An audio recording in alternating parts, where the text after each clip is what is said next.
모든 사람들이 인생을 살아가면서 몇 차례씩 위기라는 것을 만나게 됩니다. 오늘날 한국 땅뿐만 아니라 전 세계적으로 이 코로나라는 생각지 않던 위기가 찾아왔듯이 우리의 인생에도 위기라는 것이 원치 않지만 찾아오게 되어 있습니다. 그래서 오늘 본문 창세기 35장 1절에서 5절의 말씀으로 우리가 인생의 위기에서 라는 제목의 말씀으로 은혜를 나누고자 합니다. 우리가 걸어가는 인생길이 항상 순탄치만은 않습니다. 가파른 길도 있고요, 내리막길도 있고요, 어느 때는 낭떠러지와 같은 막다른 골목에 서 있기도 합니다. 그러나 우리가 이러한 문제들 속에서, 이러한 위기들 속에서 우리가 어떻게 그 위기를 슬기롭게 극복할 것인가? 그래서 우리가 인생의 위기에서 우리가 찾아갈 곳은 과연 어디인가? 이것을 함께 은혜로 말씀으로 나누고자 합니다. 우리가 잘 아는 대로 불이 나면 우리는 제일 먼저 119라는 곳으로 전화를 하죠. 119. 또 얼마 전에 제 차가 사고가 났는데, 그런 교통사고나 이럴 때는 112라는 경찰에게 나의 위급한 상황을 요청을 하죠. 그리고 요즘은 인터넷이 있어서 그런 것을 잘 안 하지만 전화번호를 알고 싶으면 114라는 곳에 전화를 하게 됩니다. 그러니까 우리가 어떤 궁금증이나 어떤 해결해야 될 문제나 어떠한 위기 속에서 우리가 어떤 곳을 찾아가야 되는지를 잘 알아야 하는 것입니다. 잘못 찾아갔다가는 문제를 해결하기는커녕 오히려 구박을 듣게 되는 경우도 있게 됩니다. 어려움을 당하게 되면 사람들이 어쩔 줄 몰라 우왕좌왕하게 되기도 합니다. 어떻게 위기를 벗어날까? 이 위기 속에서 어떻게 살아갈까? 많은 사람들이 궁금해하기도 하고 때로는 수단과 방법을 가리지 않고 있습니다. 안타깝게도 누구에게나 이러한 닥치는 어려움은 인생의 위기 속에, 인생의 삶 속에 항상 내재되어 있다라는 겁니다. 위기를 원하지 않지만 위기는 나도 모르게 찾아오게 된다는 것이죠. 그렇기 때문에 우리가 이 위기와 환난을 잘 극복하면 우리가 인생에 참 보람 있고 성공적인 삶을 살아갈 수 있지만, 극복하지 못하면 인생의 불안한, 또한 삶의 실패로 돌아가게 된다는 것입니다. 얼마 전에 우리 김한규 안수 집사님이 그 단체방에다가 그 하나의 영상을 좀 보내주셨습니다. 그 영상 속의 내용을 보면 이 아이가 어려서 7살 땐가 9살 땐가 미국으로 아빠하고 함께 갑니다. 부모를 따라.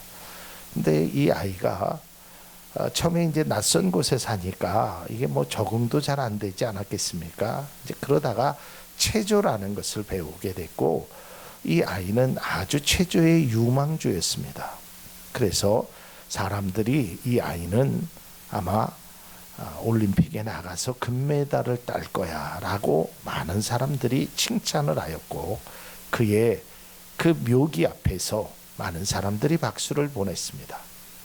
그랬던 그가 어려운 기술을 하다가 결국 부상을 당했고 마비가 되는 그래서 더 이상 운동을 할 수 없는 인생의 큰 위기를 만나게 되었죠. 어린아이가 얼마나 충격적이었겠습니까?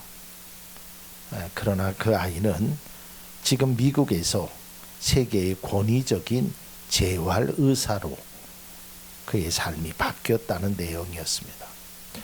여러분, 우리에게는 인생이 다 그러한 위기들이 있습니다. 어떤 사람은 건강에, 어떠한 사람은 사업에, 어떠한 사람은 가정에 여러 가지의 위기들이 있습니다. 그러니까 여러분, 위기를 안 만나게 해달라고만 기도하시지 말고, 하나님, 내가 위기를 당할 때 이 위기를 잘 극복할 수 있게 해달라고 우리는 기도해야 합니다. 물론 안 만날 수 있으면, 위기가 나의 삶에 찾아오지 않을 수 있다면 얼마나 좋겠습니까? 그러나 이 세상을 사는 한 그런 인생은 찾아보기 참 힘들다는 겁니다. 제가 성경에 있는 많은 인물들을 아마 이곳에 계신 성도님들도 다 기억하실 겁니다. 우여곡절한 삶을 살았던 사람들이 많이 있습니다. 요나도 그랬고요, 또 욥도 그랬고요, 모세도 그랬고요, 아브라함도 그랬고요. 근데 오늘은 특별히 그 중에서 아주 파란만장한 삶을 산 야곱에 관한 말씀으로 함께 은혜를 좀 나누고자 합니다.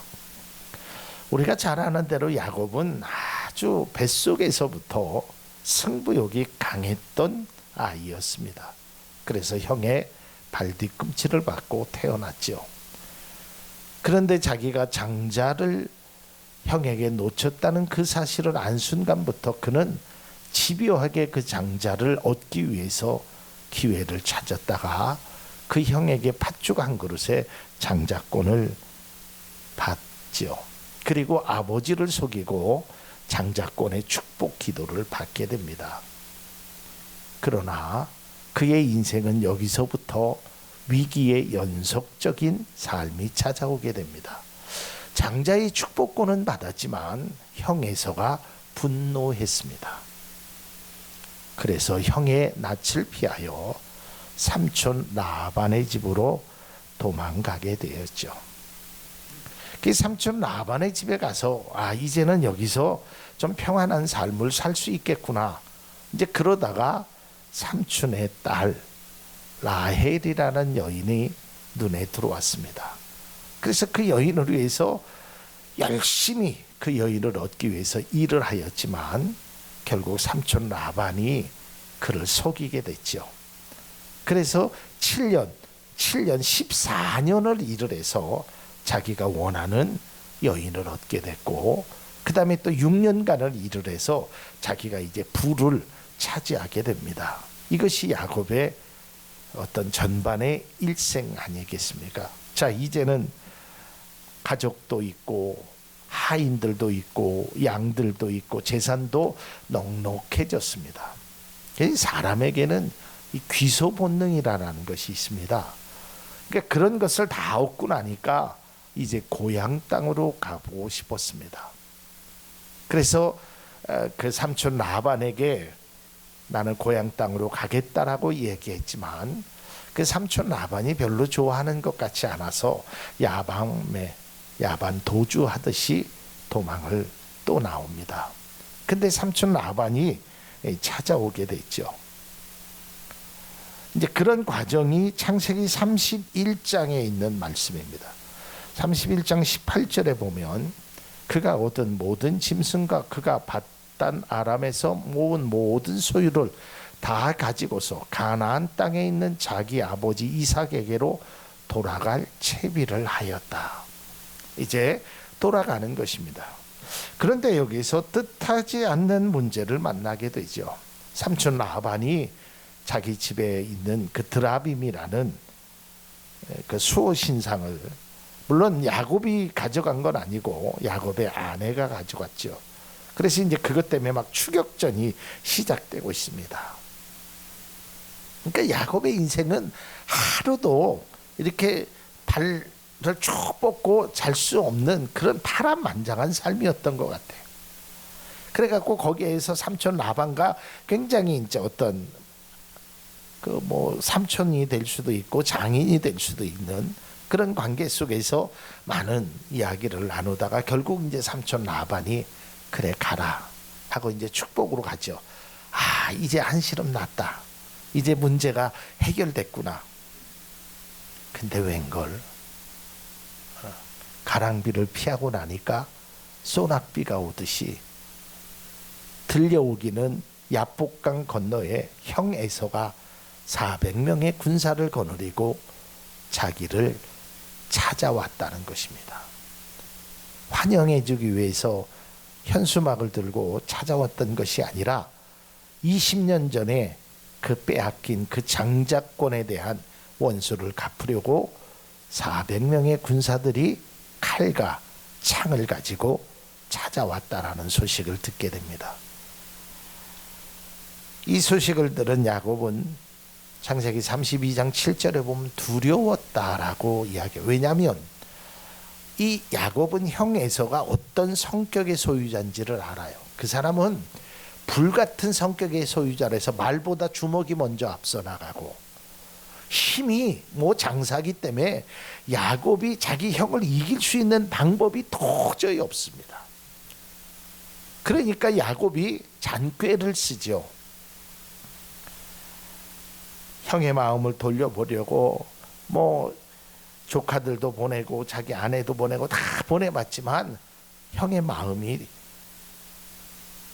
화해를 원치 않았다는 사실을 알게 됩니다.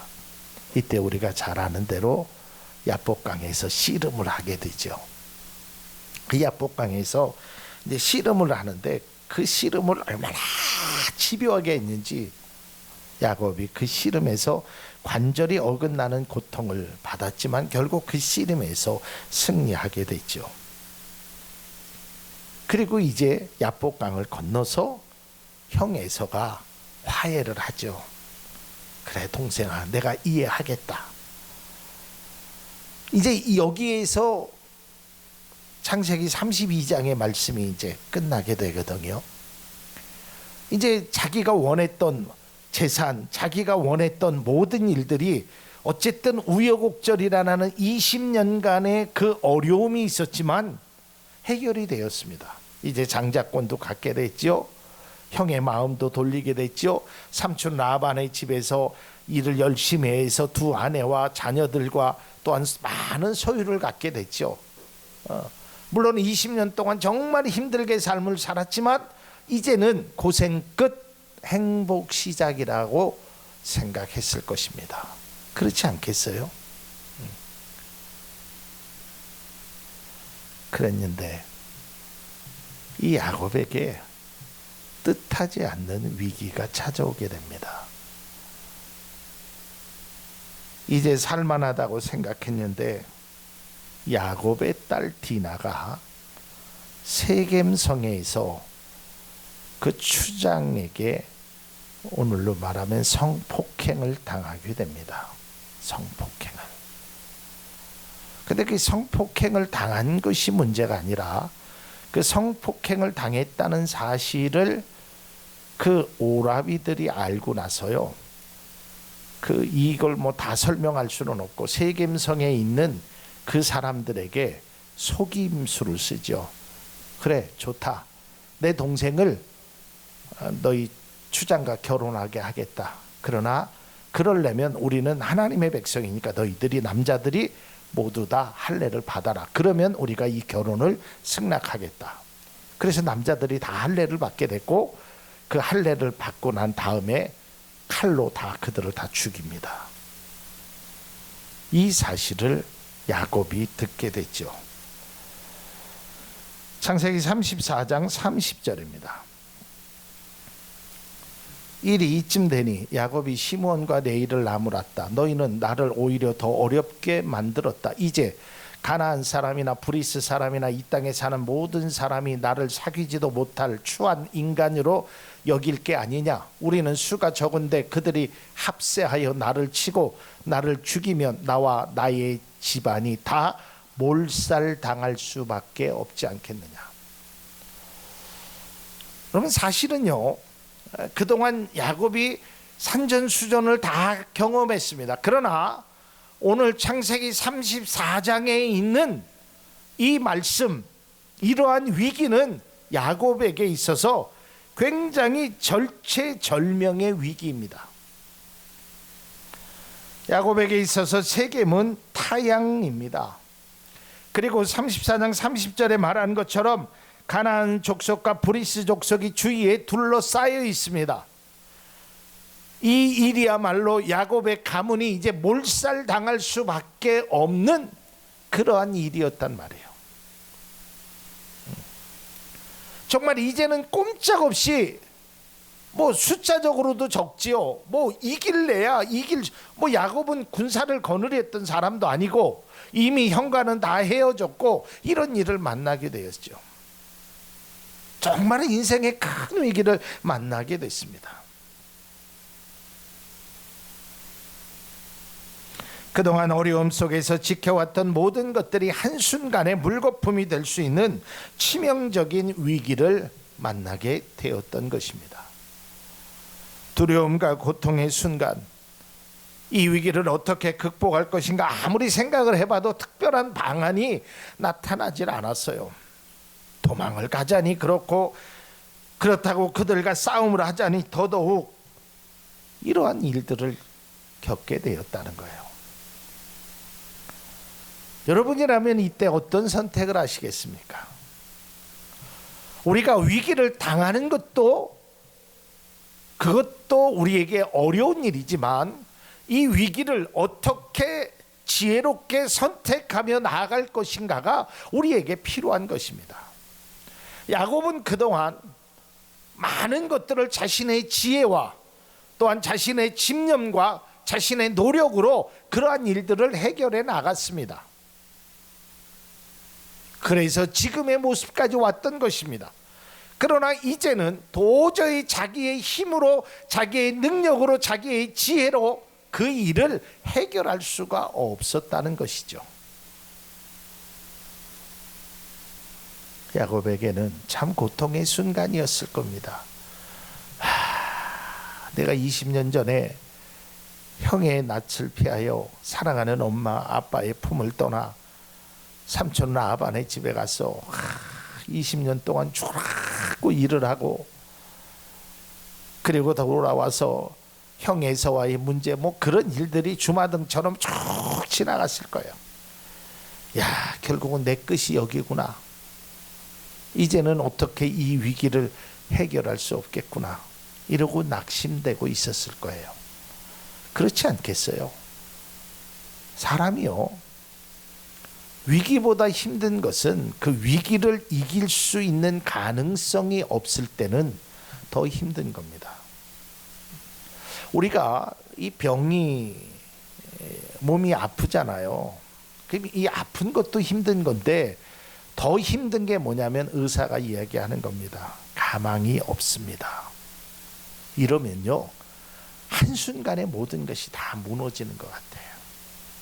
그러나 아무리 힘들어도, 아무리 아파도 의사가 치료하면 가능성이 있습니다.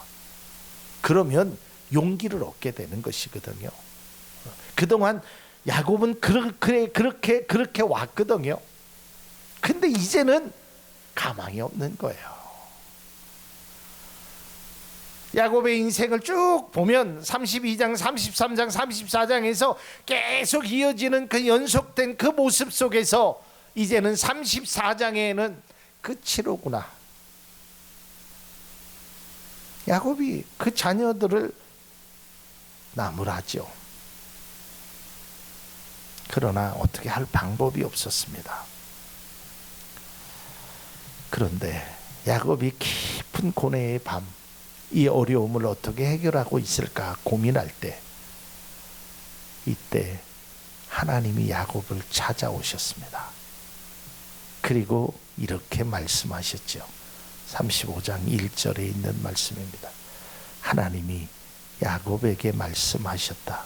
어서 베델로 올라가 거기에서 살아라.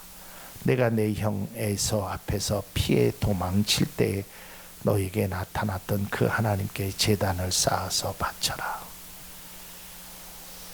베델로 올라가라라는 것입니다. 근데 여기서 우리가 이 말씀을 그저 단순히 하나님, 이 베델이라는 것이 하나님의 집이고, 우리가 야곱이 형 에서에 도망갔을 때 그가 돌베개 베고 잠을 잤던 곳이 베델이거든요.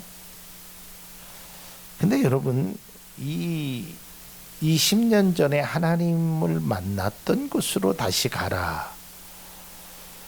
이제 여기에서 저는 깊은 묵상을 통해서 우리에게 주시는 하나님의 은혜를 발견케 되었습니다. 아마 신앙인들에게는 누구에게나 다 베델이 있습니다. 바로 내가 은혜 받았을 때 은혜 받았던 장소, 기도했던 장소, 하나님을 만났던 그 어떤 시기가 있습니다. 아마 신앙인을 해보면 다 그런 이야기들을 합니다. 제가요, 목사님, 예전에는 참 신앙이 뜨거웠었거든요.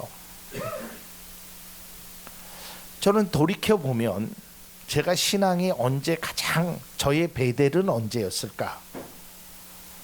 제가 생각해보면 젊은 청년 시절에 저를 신학교 갈 수 있도록 해준 우리 그 모교회에, 그러니까 어머님 같은 교회에 귀한 목사님, 그 교회에서 신앙생활할 때입니다. 저는 거기에서 침례를 받았고요, 거기에서도 은혜를 받았고, 또 거기에서 하나님의 귀한 은혜로 신학교를 가게 됐고요, 또 거기에서 인생의 동반자인 제 아내도 거기에서 만났습니다.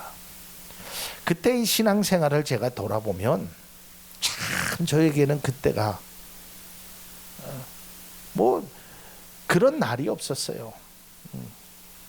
저는 서울에 살고 교회는 안양이라는 곳에 있었는데도 제가 뭐 교회 일이라면 뭐 그러면서 매일 그 교회에서 하나님의 말씀과 함께하고 기도하고 목사님과 함께 동행하며 늘 그 속에서 함께 자랐던, 지금도 참 그때가 그리워지는 것이 바로 베델이었던, 제가 제 모교회였던 안양 침례교회. 여러분들에게도 다 그런 하나님을 만났던 그런 베델이 있습니다. 제가 이 말씀을 준비하면서 우리 사랑하는 성도님들에게 꼭 들려드리고 싶은 결론적인 말씀은 여러분들이 잊었던 베델을 다시 회복할 수 있기를 바랍니다. 이것이 돼야 돼요. 자, 우리가 이 34장의 말씀, 그 전에 33장에 어떤 일이 있었냐면, 이제 33장으로 우리가 돌아가 보면 이 야곱이 참 약은 사람입니다. 이 33장에 이제 형 에서와 이제 화해를 하죠. 그러니까 형 에서가, 야, 우리가 이제 세알 땅으로 가자, 함께 살자라고 얘기를 합니다. 이제 이 세알 땅이 바로 이제 이 베델이 있는 그곳이죠. 그러니까 세알 땅으로 가서 우리가 함께, 형제가 함께 살자, 내가 앞서 가겠다. 이때 만약에 야곱이 형을 따라갔더라면 이 34장의 위기는 만나지 않습니다.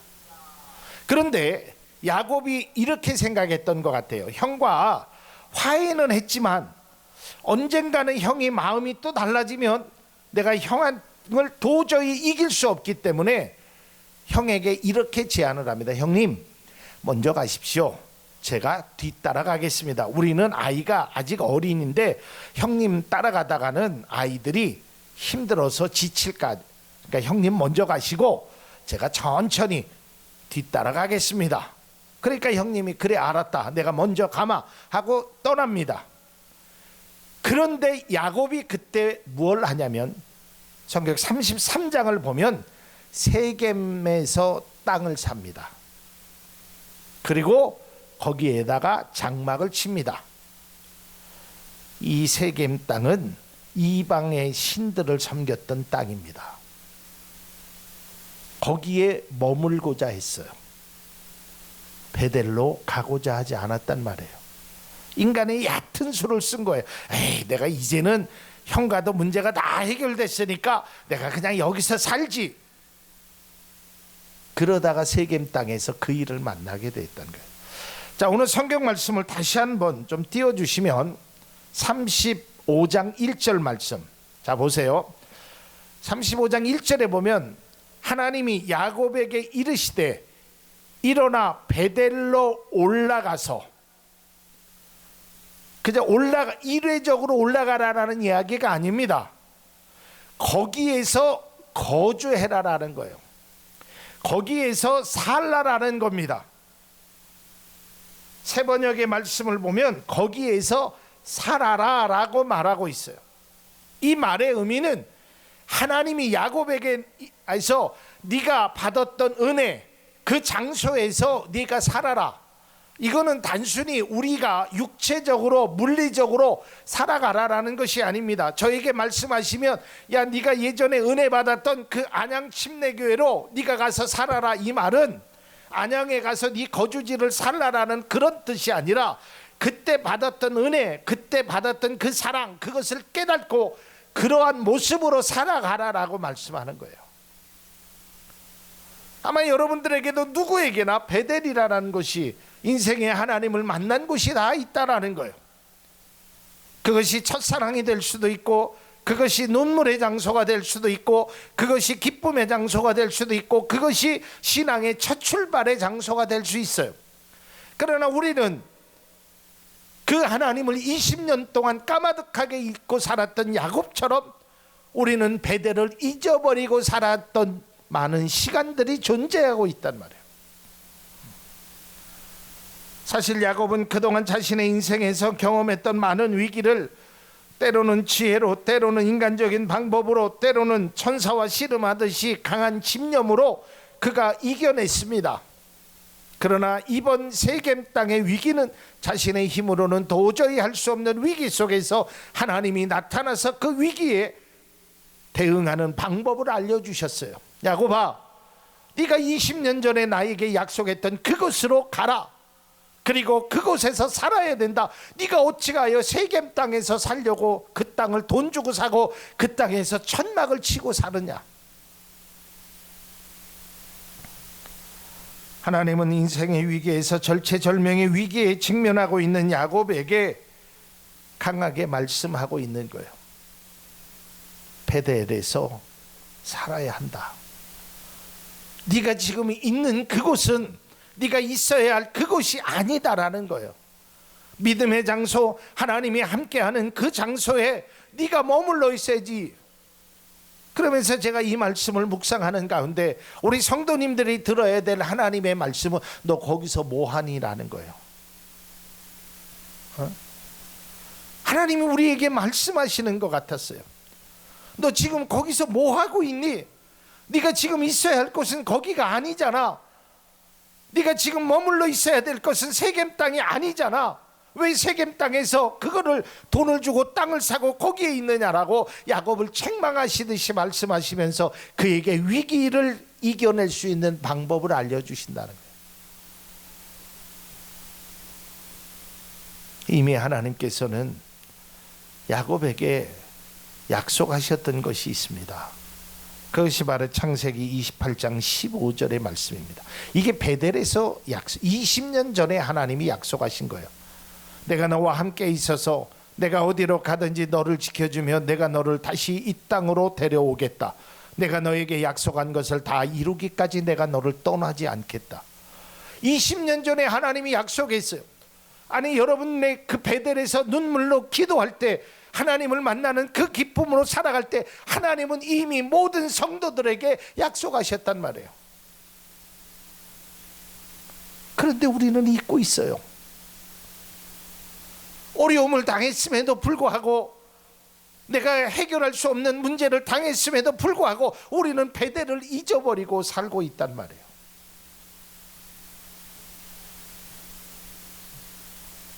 오늘 야곱처럼 세겜 땅에서 그저 살고자 했다라는 것이죠. 오늘날 그리스도인의 모습은 어떨까요? 하나님은 야곱에게 세겜이 아닌 베델로 갈 것을 말하고 있습니다. 여기에서 우리가 또다시 중요한 교훈을 하나 좀 얻고자 합니다. 여러분, 우리는 어떤 위기를 만났을 때, 또 위기가 아니라도 모든 삶의 과정이 마찬가지입니다. 자꾸 과거에 너무 연연하는 것은 바람직하지 않습니다. 내가 왜 이 위기를 만났을까? 그때 형을 따라갈 걸. 내가 세겜 땅에서 왜 땅을 샀을까? 아무리 그런 거를 해봐도요, 소용없습니다. 이미 다 지나간 일이에요. 그렇다고 우리가 과거를 너무 무시하라는 얘기는 아니지만, 우리가 과거 속에 우리의 몸과 생각이 머물러 있으면 미래로 한 발자국도 나아갈 수 없다라는 거예요. 그걸 후회한들 무슨 소용이 있겠어요. 중요한 것은 이 위기를 어떻게 극복할 것인가, 여기에 모든 것이 맞춰져야 합니다. 여러분, 잘 되는, 그러니까 소위 말하는 이렇게 뭐라고 얘기해야 될까요? 그 축복, 그러니까 좀 어떤 경영이나 이런 것들이 잘 이루어지는 그러한 그 하나님의 그 기업이라고 할까요? 그런데, 아니면 가정이라고 할까요? 그런데 이제 그런 곳에서는 거기에도 위기가 있죠. 왜 위기가 없겠어요? 그러나 그 위기를 그 안에서 왜 이런 문제가 있어요? 싸우는 게 아니라 이 위기를 어떻게 믿음으로 극복할 것인가에 초점을 맞추면 그 위기를 넘길 수 있습니다. 가정도 마찬가지예요. 어려움이 있죠. 근데 그 어려움을 자꾸 과거로 네 탓이니 내 탓이니 누구 탓이니 그거 갖고 싸워봐야 위기는 점점 커지고 해결의 기미는 눈꽃만큼도 보이지 않는 거예요. 중요한 것은 위기가 왜 왔느냐, 그거는 한두 번 생각하는 것으로 끝나야 됩니다. 그리고 이 위기를 어떻게 극복할 것인가, 여기에 우리의 모든 것이 매진이 돼야 돼요. 그리고 중요한 것은 하나님의 말씀인 베델로 올라가라라는 말씀을 기억해야 합니다. 우리의 인생에도 되돌아보면 그 하나님의 은혜를 경험했던 곳, 그것이 반드시 모든 분들에게 있습니다. 우리가 병들었을 때, 하나님 앞에 간절히 기도했을 때 하나님은 우리를 만나 주셨고요. 절망 중에 사방이 막혀 캄캄할 때도 하나님은 우리를 도와주셨고요. 낭떠러지에 서 있는 것처럼 어려움을 겪고 있을 때 하나님은 우리를 찾아와서 선한 길로 인도해 주셨습니다. 그것이 바로 베델입니다. 이것은 장소가 아니라 삶입니다. 하나님은 지금도 우리를 베델로 갈 것을 명령하고 있습니다. 사랑하는 성도 여러분, 이제 우리는 하나님의 말씀에 다시 한번 귀를 기울일 수 있기를 바랍니다. 그 하나님은 우리를 베델로 올라가라 라고 말하고 있습니다. 인생의 위기에서 때로는 좌절과 실망, 그리고 포기하고 싶을 정도로 힘들고 어려움이 있을 때 여러분의 베델로 올라갈 수 있기를 바랍니다. 그리고 만일 아직까지 인생의 베델을 만나지 못하셨던 분이라면 이제 그 주님의 그 베델을 만날 수 있기를 바랍니다. 그곳에서 하나님의 위로하심, 앞서 읽었던 창세기 29장에 있는 것처럼 내가 너와 함께 하겠다, 내가 너를 도와주겠다, 내가 돌아오는 그때까지 내가 너를 함께 하겠다는 그 하나님의 약속, 그것을 우리가 믿고 따라야 하는 것입니다. 내가 너와 함께 있고 내가 어디로 가든지 너를 지켜주며 너에게 약속한 것을 이루어주겠다라는 그 하나님의 약속, 그 베델의 장소가 우리의 마음 가운데 회복될 수 있기를 바랍니다.